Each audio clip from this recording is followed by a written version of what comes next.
Oi, eu sou o Max e você está no canal Elucubrações, o seu canal de política, filosofia, teologia e economia.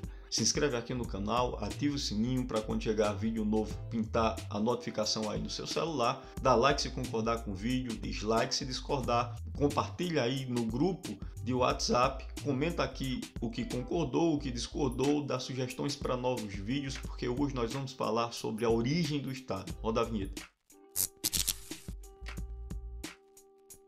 Imagine que nas colinas do sul da Ruritânia, um grupo de bandidos detém o controle do território, até que o líder do bando se autoproclama rei do território soberano e independente da Ruritânia do Sul. E se ele e o seu bando têm força o suficiente para deter o controle do território por um longo período de tempo, eis que um novo estado surge e o novo país se junta à família das nações já existente.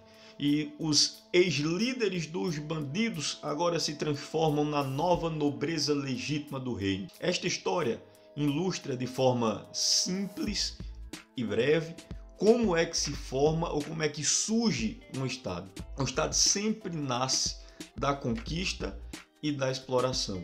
O paradigma clássico é o da tribo conquistadora, dando um tempo no seu antigo método de saquear e matar as tribos conquistadas, porque perceberam que a situação seria melhor e mais agradável e a quantidade de coisas que eles poderiam roubar, a pilhagem seria maior se eles pudessem conviver com as tribos conquistadas, cobrando um imposto anual fixo a elas. Mas alguns irão dizer, não, o Estado nasceu de um contrato social. E talvez você nunca tenha ouvido falar desse tal de contrato social e esteja se perguntando aí, mas o que é um contrato social? O contrato social ou contratualismo é um grupo de teorias que dizem que o Estado surgiu a partir de um contrato social firmado por pessoas de uma determinada região, de um determinado território, na qual estas pessoas abriam mão de alguns de seus direitos para permitir que um grupo de indivíduos governassem sobre elas, sob o pretexto de que se este grupo de indivíduos, de governantes, não o apoiassem, eles viveriam em uma situação de barbárie total. Isto é, segundo essa teoria, se o Estado não existisse, as pessoas viveriam em uma situação totalmente caótica. Mas vale destacar aqui alguns pontos de reflexão dessa teoria a respeito da origem do Estado. Você alguma vez na sua vida assinou algum tipo de contrato no qual permitia que um grupo de pessoas governassem sobre a sua vida, dizendo o que você deveria ou não fazer? A resposta, muito provavelmente, é um não. Segundo, você acha que alguma vez na história todas as pessoas de uma determinada região assinaram um contrato que permitia que um grupo de indivíduos governassem sobre elas, dizendo o que elas poderiam ou não fazer? A resposta também, muito provavelmente, é um não.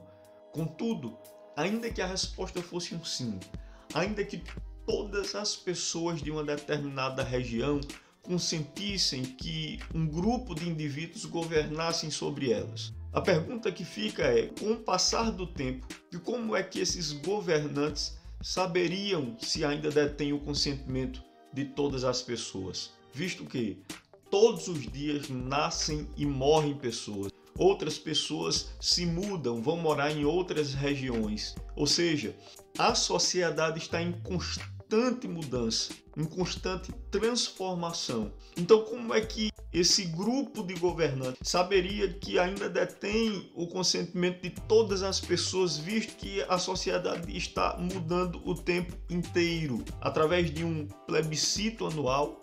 E se 90% das pessoas do território concordassem com o governo desses governantes, mas 10% discordassem, o que fazer com esses 10%? Governar mesmo sem o seu consentimento? Isto posto, você já parou para pensar que existe um grupo de pessoas que governam sobre a sua vida sem o seu consentimento? Ah, mas você pode estar aí dizendo nesse momento, não, eu votei no político fulano de tal e ele foi eleito, portanto ele está lá governando com o meu consentimento. Eu escolhi de livre e espontânea vontade. Mas todas as pessoas que você votou, todos os políticos que você votou foram eleitos? A resposta muito provavelmente é não. Mas ainda que sejam sim, ainda que todas as pessoas que você votou, todos os políticos tenham sido eleitos, e as pessoas que não votaram nesses políticos que você votou e foram eleitos, estão sendo governadas sem o consentimento delas.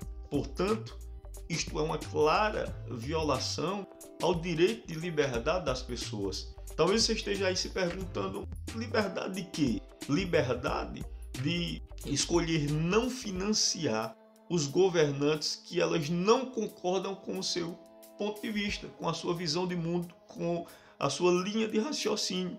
Porque ainda que elas discordem de algum tipo de escolha de um governante, elas são obrigadas a pagar, a financiar o governo dessas pessoas através da coleta de impostos.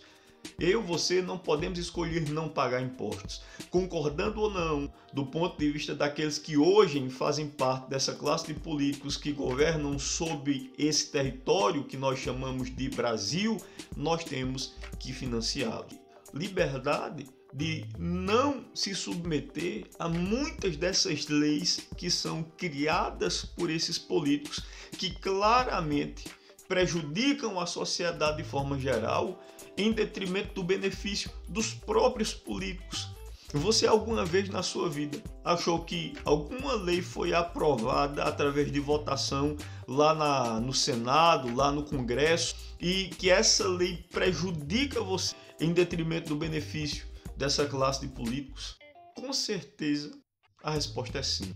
O que falar do fundão eleitoral? O que falar das leis que são aprovadas que aumentam o salário dessa classe de políticos? Observe, nós não temos a escolha de não se submeter às leis que eles votam e que eles aprovam. Nós não temos escolha de não financiá-los, de dizer não, eu não vou pagar impostos porque eu não concordo com a sua visão de mundo, porque eu não concordo com o seu método de governar.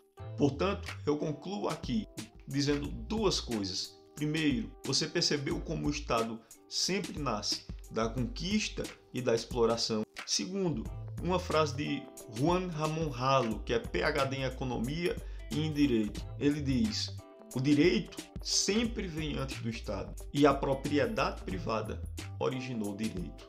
Antes de existir Estado, existiam indivíduos que agiam livremente, que escolhiam livremente, que tinham propriedades, que tinham posses. E aí, para o Estado nascer e sobreviver, se perpetuar, ele precisa que exista propriedade privada para que ele viva sobre a coleta de impostos dessa propriedade, que na grande maioria das vezes, ou melhor, em todas as vezes, algumas pessoas ou a maioria das pessoas irão discordar do método de governo das pessoas que compõem o Estado, daquela classe de políticos, e ainda assim serão obrigadas a financiá-las. Por esse vídeo é só, pessoal. Lembrando, se inscreve no canal, ativa o sininho, dá like se concordar, dislike se discordar, comenta aqui embaixo o que é que você achou do vídeo, sugestões para novos vídeos. Até mais. Seu canal Elucubrações, o seu canal de política, filosofia, economia e teologia.